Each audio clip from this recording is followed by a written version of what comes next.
Hello students, in this video we will discuss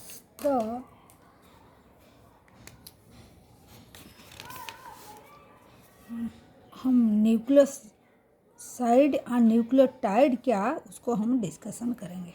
ठीक है, क्योंकि ये इतना portion lipid and amino acid क्या था प्रीवियस वीडियो में हम लोग डिस्कशन किए थे। हमारा जो चैप्टर चल रहा है ये बायोमोलिक्यूल चैप्टर 9 ऑफ क्लास 11 का चल रहा है। ये दोनों मतलब बोर्ड एग्ज़ाम के लिए and also for the NEET exam के लिए एनसीईआरटी लाइन बाय लाइन बहुत ज़रूरी है।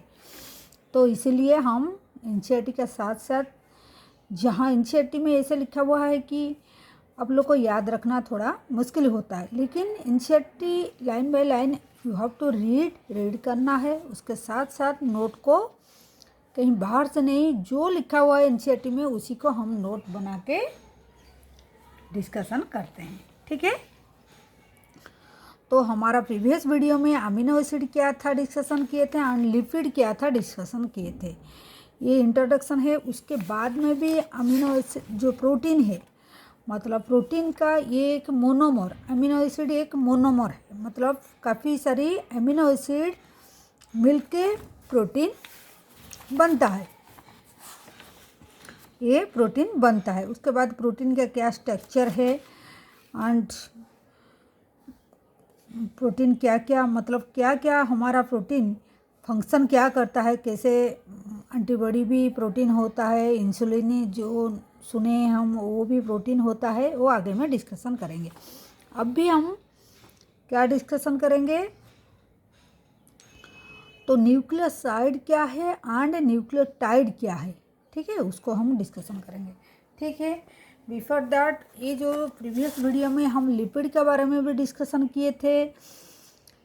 तो लिपिड कैसे बनता है, एक acid group and R group को लेके बनता। आर ग्रुप मतलब ये जो कार्बन एंड हाइड्रोजन, ये आर ग्रुप है एंड एसिड ग्रुप को मिला के बोला था। एक जगह में हम गलती से भी बोल दिया था, ये फंक्शनल ग्रुप ये है। ठीक है, एसिड जो है ये फंक्शनल, अल्डिहाइड, कीटोन, अल्कोहल, ये सब फंक्शनल ग्रुप है। और इसके साथ में ये एसिड मिलके हमारा लिपिड बनता है। तो ये आर ग्रुप है एंड ये पाल्मिटिक एसिड में 16C है, कार्बन कितना होता है, एंड एचिडोनिक एसिड में 20 कार्बन होता है। ऐसे जैसे फैटी एसिड लिपिड का एक फॉर्म होता है, ग्लिसरॉल भी ऐसे फॉर्म होता है। ग्लिसरॉल में भी ये प्रोपेन एंड ट्राई हाइड्रोक्सी, ये हाइड्रोक्सी ये है, हाइड्रोक्सी ये स्ट्रक्चर था जो ट्राई हाइड्रोक्सी, एंड प्रोपेन जो था ये था, इसको मिलके हमारा ग्लिसरॉल बना था। फिर ये दोनों मिलके, ये दोनों मतलब fatty acid and glycerol combination में देखिए, एक फैटी एसिड ग्लिसरॉल का साथ मिलके मोनोग्लिसराइड, एक फैटी एसिड विथ ग्लिसरॉल, ये मिलके हमारा मोनोग्लिसराइड बना था। और 2 फैटी एसिड, एक ग्लिसरॉल तो रहेगा, ठीक है, ग्लिसरॉल उसके साथ 2 फैटी एसिड मिलके डाइग्लिसराइड बनता है। ट्राइग्लिसराइड जो बनता है, एक ही ग्लिसरॉल हमेशा रहता है, उसके साथ 3 फैटी एसिड तीनों। तो ऐसे करके ये जो है ग्लिसराइड का भी division mono, di and tri glyceride बना था। ठीक है, लेसिथिन बहुत बड़ा ये एग्जाम्पल है जो लिपिड के साथ अगर फास्फोरस जुड़ा होता है। लिपिड का स्ट्रक्चर आगे में पढ़ने में ये फॉस्फोलिपिड का बात आगे में आएगा। ठीक है, तो ये था लिपिड का बारे में। लाइक दैट ऐसे हम अमीनो एसिड का भी बारे में हम डिस्कशन किए थे। अमीनो एसिड में जैसे 4 ग्रुप है, इसको अल्फा कार्बन बोलते हैं। 4 ग्रुप था, उसका चारों तरफ hydrogen, carboxyl group, amino group and variable group. Variable group जो आर से हम रिप्रेजेंट करते हैं। This is the structure of A amino acid. तो इसको अल्फा कार्बन बोलते हैं, अल्फा अमीनो एसिड इससे बोलते हैं। ठीक है, वेरिएबल ग्रुप को अगर हम चेंज करेंगे तो हम डिफरेंट कंपाउंड और डिफरेंट स्ट्रक्चर हमको मिलेगा। अगर आर को हम हाइड्रोजन से आर को रिप्लेस करके हाइड्रोजन लगा देंगे तो उसका नाम क्या हो जाएगा, ग्लाइसिन हो जाएगा। अगर आर का प्लेस में हम मिथाइल लगा देंगे, मिथाइल ग्रुप लगा देंगे तो ये एलानाइन हो जाएगा। अगर आर का प्लेस में हम हाइड्रोक्सी मिथाइल लगा देंगे तो वो सेरीन हो जाएगा। ऐसे करके हम इसको भी डिवाइड किए थे। और ऐसे अमीनो एसिड एसिडिक हो सकता है, बेसिक हो सकता है और न्यूट्रल भी हो सकता है। सबका अलग अलग नाम भी इधर बोले थे। ठीक है, तो ये था रजिस्टर आयन जो था, मतलब पॉजिटिव और नेगेटिव दोनों शो करता है। तो ऐसे करके अमीनो एसिड लिपिड ख़त्म हुआ था। अब भी हम स्टार्ट करेंगे, ज़्यादा टाइम वेस्ट नहीं करके। हम ये थोड़ा डिस्कशन कर दिए प्रीवियस का। अब भी हम क्या डिस्कशन करेंगे, देखिए। न्यूक्लियोटाइड्स क्या है, ठीक है, न्यूक्लियोटाइड्स क्या है। तो एनसीईआरटी में क्या लिखा हुआ देखिए, living organism having a number of carbon compound in which heterocyclic ring can be found. मतलब लिविंग ऑर्गेनिज्म में हमको क्या मिलेगा, कार्बन कंपाउंड काफ़ी सारे मिलता है जिसमें हेट्रोसाइकिल रिंग भी मिलता है। एक कंपाउंड है जिसमें हेट्रोसाइकिल रिंग मिलता है, वो क्या है हम यहाँ अभी स्ट्रक्चर करके बोलते हैं।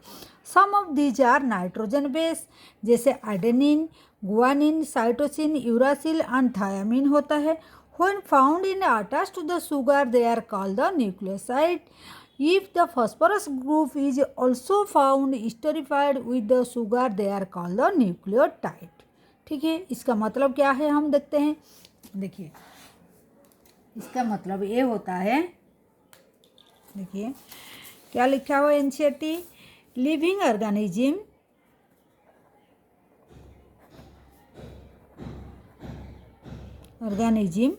having a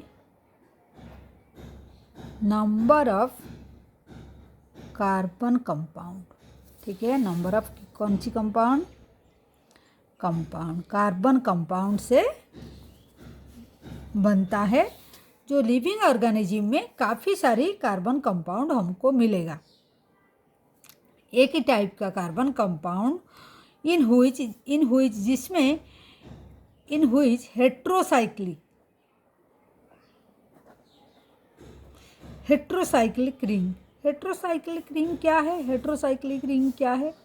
देखिए, सपोज हम विल टेक बेंजीन का स्ट्रक्चर कैसे होता है, ऐसे अल्टरनेट डबल बॉन्ड होता है बेंजीन। ठीक है, ये है होमोसाइक्लिक, ये है होमोसाइक्लिक स्ट्रक्चर। मतलब ये इसमें कार्बन ही ओनली प्रेजेंट होता है। ठीक है, ये कार्बन बॉन्ड से जुड़ा होता है, कार्बन से। ठीक है, अगर कार्बन का प्लेस में और कोई एलिमेंट हम ले आएंगे उसको हम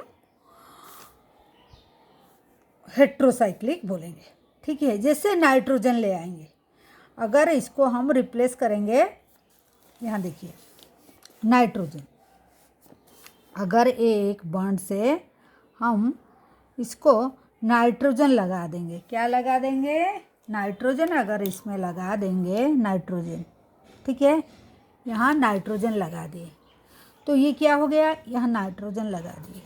ठीक है, तो ये एक स्ट्रक्चर बन गया। देखिए, ये एक नाइट्रोजन और डबल बॉन्ड कहाँ था, यहाँ डबल बॉन्ड था अल्टरनेट, एंड यहाँ नाइट्रोजन हम लगा दिए, एक स्ट्रक्चर बन गया।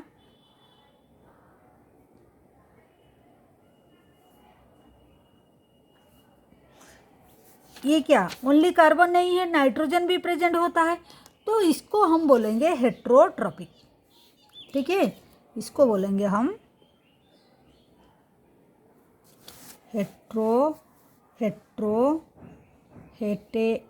हेटेरोसाइक्लिक। रिंग, ये रिंग स्ट्रक्चर होता है।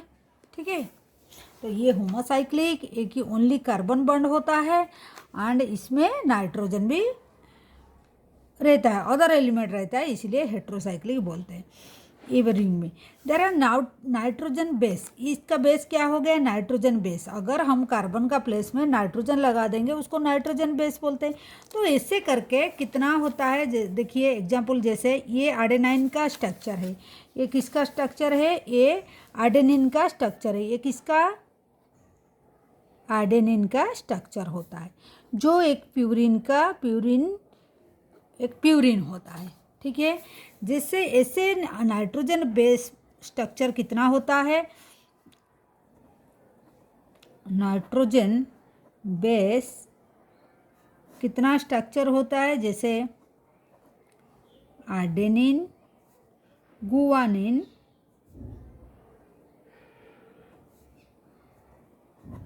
Cytosine, uracil and thiamine. ठीक है, ये सब क्या है? नाइट्रोजन बेस है। ये सब लिखा हुआ है यहाँ, adenine, guanine, cytosine, uracil and thiamine. ठीक है, तो ये सब क्या है? Nitrogen base. नाइट्रोजन बेस क्यों बोलेंगे? क्योंकि कार्बन का ओनली कार्बन रिंग में कार्बन प्रेजेंट नहीं है, नाइट्रोजन भी प्रेजेंट होता है। ठीक है, क्लियर हुआ? ये नाइट्रोजन बेस हुआ। ठीक है, इससे ये दोनों प्यूरिन में जाते हैं, प्यूरिन, और ये तीनों पिरिमिडिन। यहाँ देखिए पिरिमिडिन और प्यूरिन। ठीक है, तो ये जो दोनों स्ट्रक्चर है ये जाते हैं नाइट्रोजन बेस। इतना तक समझ में आ गया? ये टोटल ये 5 है नाइट्रोजन बेस वाला स्ट्रक्चर है, कंपाउंड है। When found attach to the sugar, अगर ये नाइट्रोजन को हम सुगर का साथ अटैच कर देंगे, कैसे सुगर का साथ अटैच कर देंगे? अगर उसको अगर इफ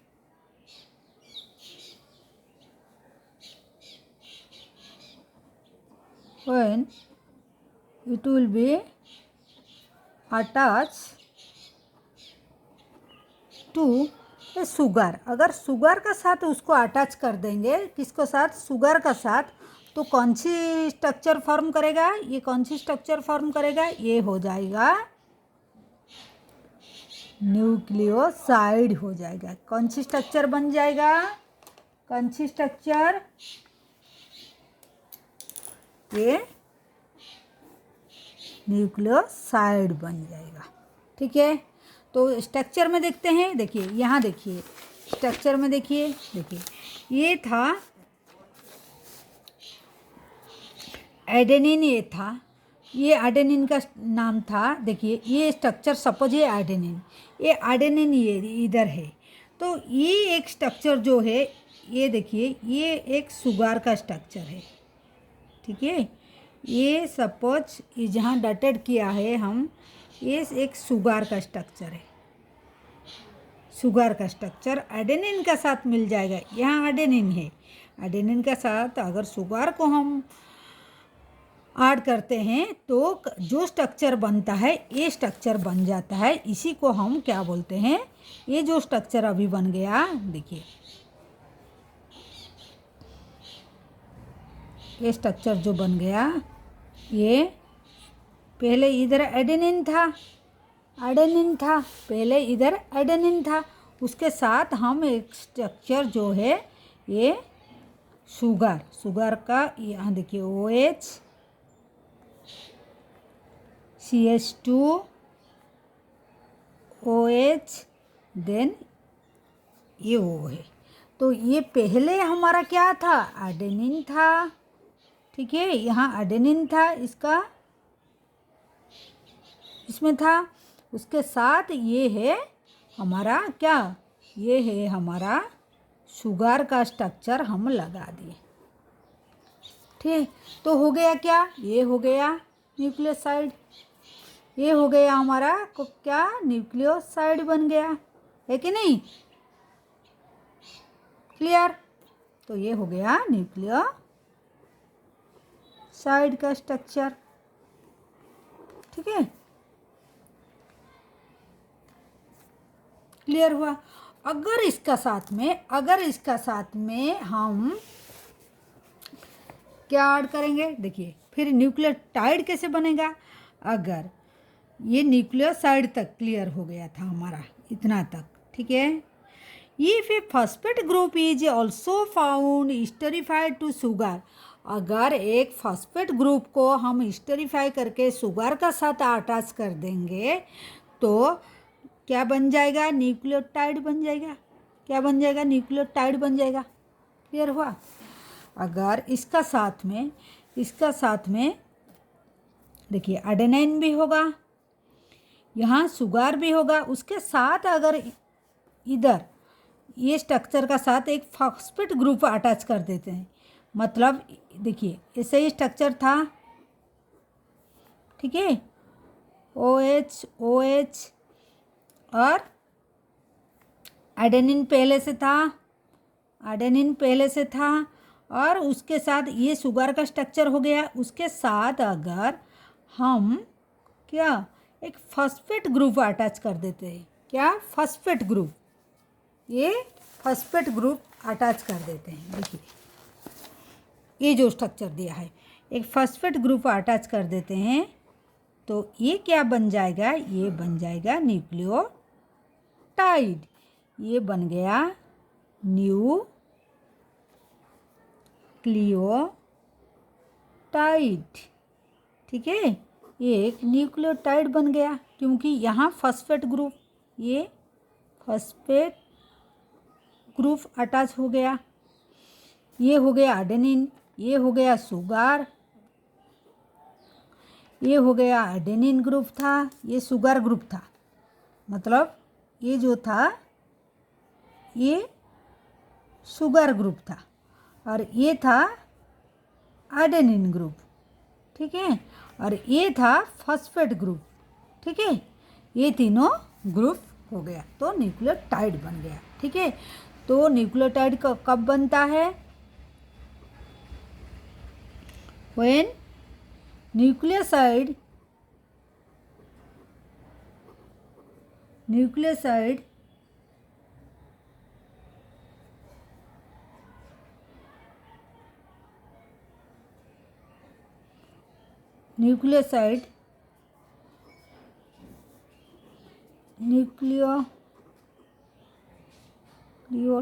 क्या है, जैसे एनसीईआरटी में दिया हुआ है ऐसे ही लिखेंगे तो बेहतर रहेगा। देखिए क्या लिखा है, phosphate group if A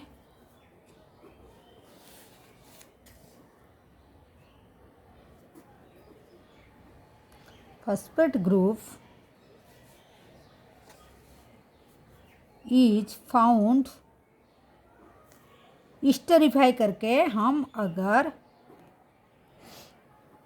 sugar का साथ उसको अटैच कर देंगे, किसका साथ, शुगर का साथ में स्टेरिफाई करके, किसको, फॉस्फेट ग्रुप को, ठीक है, तो दे कॉल्ड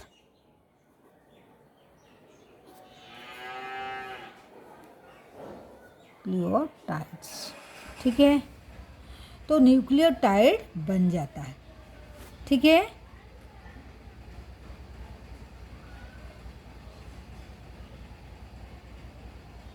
ठीक है, ये न्यूक्लियोटाइड बन जाते हैं।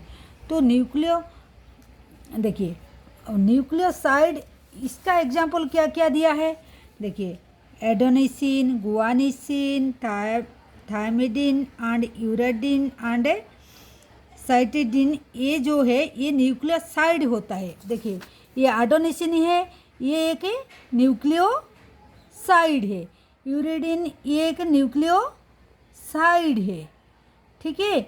जब उसका साथ में एक फॉस्फेट ग्रुप ऐड हो जाता है, ये क्या बन जाता है, एडेनिलिक एसिड बन जाता है। एडेनिलिक एसिड, फॉस्फेट अगर ऐड हो जाएगा एडेनिलिक एसिड बन जाएगा, थायमिडिक एसिड बन जाएगा, गुआनिक एसिड बन जाएगा, यूरिडिलिक एसिड बन जाएगा, साइटिडाइलिक एसिड बन जाएगा, ठीक है। तो ये एसिड मतलब एसिड लग जाएगा उसमें, ये स्ट्रक्चर में एडिनिलिक एसिड बन जाएगा। ठीक है, तो इसको हम बोलेंगे न्यूक्लियोटाइड। ठीक है, जब फॉस्फेट ग्रुप लग जाता है। ठीक है, तो न्यूक्लियोसाइड का क्या क्या एग्जाम्पल है?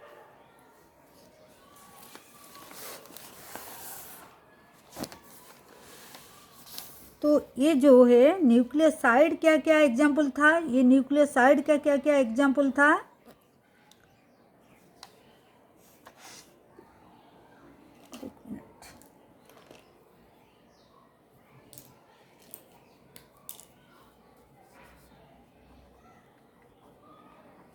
न्यूक्लियोसाइड का क्या क्या एग्जाम्पल था?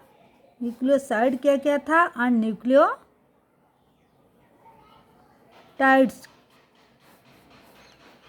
ठीक है, न्यूक्लियोसाइड में क्या क्या होते हैं हमारा? नाइट्रोजन बेस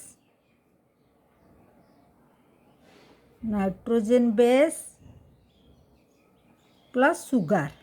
ठीक है, ओनली इसमें को क्या होता है? नाइट्रोजन बेस होते हैं, शुगर भी होते हैं, प्लस फॉस्फेट ग्रुप भी होते हैं। तो इसका क्या क्या है बुक में जो दिए हैं, देखिए एडेनोसिन, सेकंड में देखिए एडेनोसिन, गुआनोसिन। तो एडेनोसिन जब न्यूक्लियोटाइड बन जाता है तो क्या हो जाता है? एडेनिलिक एसिड बन जाता है। ठीक है, ये गुआनिन है तो ये गुआनिलिक एसिड बन जाता है।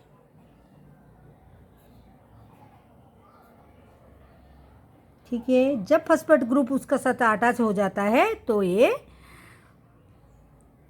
न्यूक्लियोटाइड में चेंज हो जाता है। ठीक है, और क्या है? एडेनिन, गुआनिन, देन थायरिडिन, थायमिडिन। तो ये चेंज होके क्या हो जाता है? थायमिडिलिक एसिड बन जाता है। ठीक है, देन यूरिडिन क्या बन जाता है? यूरिडाइलिक एसिड बन जाता है। ठीक है, एसिड, ये सब एसिड। ठीक है, then last one is cytosine से साइटिडीन बना था हमारा न्यूक्लियोसाइड में, तो ये क्या बन जाएगा? साइटिडाइलिक एसिड बन जाएगा। क्लियर हुआ? पहले हमारा क्या था, वंस अगेन हम बोल रहे हैं न्यूक्लियोटाइड। और एक बात है, ये जो न्यूक्लियोटाइड हमारा क्या ज़रूरत है, ये एक मोनोमर है डीएनए आरएनए का, मतलब डीएनए एंड आरएनए इससे ही बनता है। देखिए न्यूक्लिक एसिड, न्यूक्लिक एसिड क्या होता है हमारा, जो न्यूक्लिक एसिड यहाँ लिख देते हैं लास्ट में,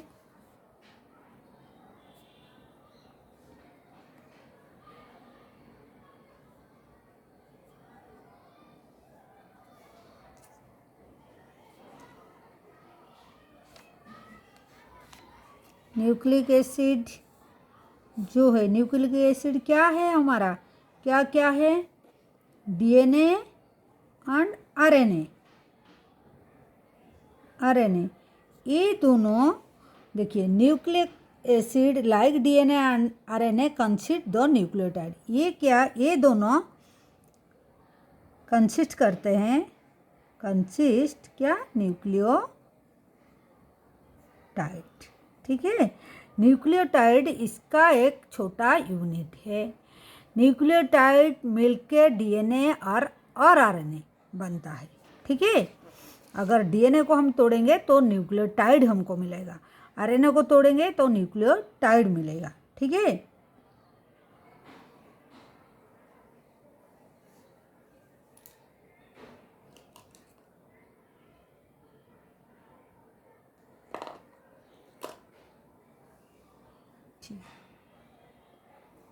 ये है। Once again I am repeating, क्या है न्यूक्लियोटाइड? क्या है?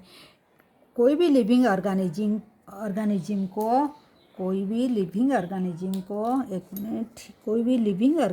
को हम अगर देखते हैं, उसका अंदर में कार्बन कंपाउंड रिंग वाला स्ट्रक्चर मिलता है। रिंग स्ट्रक्चर भी दोनों तरह का होता है। एक होता है होमोलाइटिक मतलब होमोसाइक्लिक एंड हेट्रोसाइक्लिक। होमोसाइक्लिक मतलब ओनली कार्बन रिंग से बनता है। हेट्रोसाइक्लिक मतलब जो कार्बन का प्लेस में अदर कुछ एलिमेंट लगता है। इधर अगर नाइट्रोजन का लगा देंगे, हम उसको नाइट्रोजन बेस स्ट्रक्चर बोलेंगे, रिंग स्ट्रक्चर बोलेंगे। नाइट्रोजन बेस रिंग स्ट्रक्चर को हम क्या बोलेंगे? उसको हम प्यूरिन एंड पिरिमिडिन बोलेंगे। प्यूरिन में एडेनिन एंड गुआनिन होता है एंड पिरिमिडिन में साइटोसिन, यूरासिल एंड थायामिन होता है। ये सब आगे में जाके अगर उसके साथ में हम उसको साथ में कोई शुगर को ऐड कर देंगे, तो जैसे एक शुगर का स्ट्रक्चर हम इधर ऐड किए एडेनिन का साथ में, ये एडेनिन का साथ में अगर शुगर को हम अटैच किए हैं तो एक स्ट्रक्चर बन जाता है। वो स्ट्रक्चर को हम न्यूक्लियोसाइड बोलते हैं। तो न्यूक्लियोसाइड ये बन गया। अगर न्यूक्लियोसाइड से हम अगर उसके साथ में कोई फॉस्फेट ग्रुप को ऐड कर देते हैं तो वो बन जाता है न्यूक्लियोटाइड। कैसे बना? यहाँ एडेनिन था, हमारा एडेनिन ये इधर था, तो उसके साथ में ये एक शुगर का स्ट्रक्चर था, ये शुगर का स्ट्रक्चर था, उसके साथ में हम इधर एक फॉस्फेट का स्ट्रक्चर लगा दिए, तो बन गया ना न्यूक्लियोटाइड, बन गया। ठीक है, क्लियर हुआ कि नहीं? आ रहा है कि नहीं समझ में? तो ये न्यूक्लियोटाइड, जब भी न्यूक्लियोटाइड ये हो गया तो उसका अगर डेफिनेशन इधर लिखे हैं, जब भी नाइट्रोजन बेस का साथ में शुगर ऐड हो जाएगा न्यूक्लियोसाइड। अगर नाइट्रोजन बेस का साथ में शुगर ऐड होकर न्यूक्लियोसाइड बन गया, न्यूक्लियोसाइड से अगर हम हिस्टोरीफाई करके उसके साथ में एक फॉस्फेट ग्रुप को ऐड कर देंगे, तो वो क्या बन जाएगा? वो न्यूक्लियोटाइड बन जाएगा। तो ये एग्जाम्पल काफ़ी सारे दिए हैं, कैसे adenosine, guanine, thymidine and uridine and cytosine से कैसे हमारा ये न्यूक्लियोटाइड बना है। तो इतना जो पढ़े हैं हम न्यूक्लियोटाइड, तो वो क्या ज़रूरत है न्यूक्लियोटाइड? क्योंकि उसको पढ़ने के लिए ज़रूरत इसलिए है क्योंकि हम जो न्यूक्लिक एसिड जो पढ़ते हैं, न्यूक्लिक एसिड जो होता है हमारा डीएनए आरएनए कहाँ होता है? न्यूक्लियस में जो हमारा होता है, जो जीन में जो डीएनए आरएनए होता है, क्रोमोसोम जो होता है, तो वो न्यूक्लिक एसिड जो बोलते हैं, डीएनए एंड आरएनए दोनों को न्यूक्लिक एसिड, वो इससे न्यूक्लियोटाइड से बनता है। मतलब DNA and RNA consist nucleotide. ठीक है, तो ये था, इतना था न्यूक्लियोटाइड का बारे में। In next video will discuss the, ये स्ट्रक्चर को भी आप लोग याद रखेंगे। और उसके बाद हमारा ये हम मतलब आराम से पढ़ा रहे हैं क्योंकि ये चैप्टर थोड़ा मुश्किल है, याद रखना। प्राइमरी एंड सेकेंडरी मेटाबोलाइट्स क्या है, हम नेक्स्ट वीडियो में डिस्कशन करेंगे। उसके बाद ये जो बायो माइक्रोमोलिक्यूल पहले से एक बार हम बोले थे, उसके मतलब जो फिल्टरेट किए थे स्लरी बना के टिश्यू को, उसी के बारे में कौन सी रेंज में होने से हम उसको माइक्रो बोलेंगे, कौन सी रेंज होने से माइक्रो बोलेंगे। Next video will discuss the primary and secondary metabolites. उसके बाद आगे में और जो है डिस्कशन करेंगे। तो तब तक के लिए take care, bye, thank you, and do subscribe our channel, like and share the video and press the bell icon so that you can get the notification. Thank you for watching. ठीक है, okay, thank you.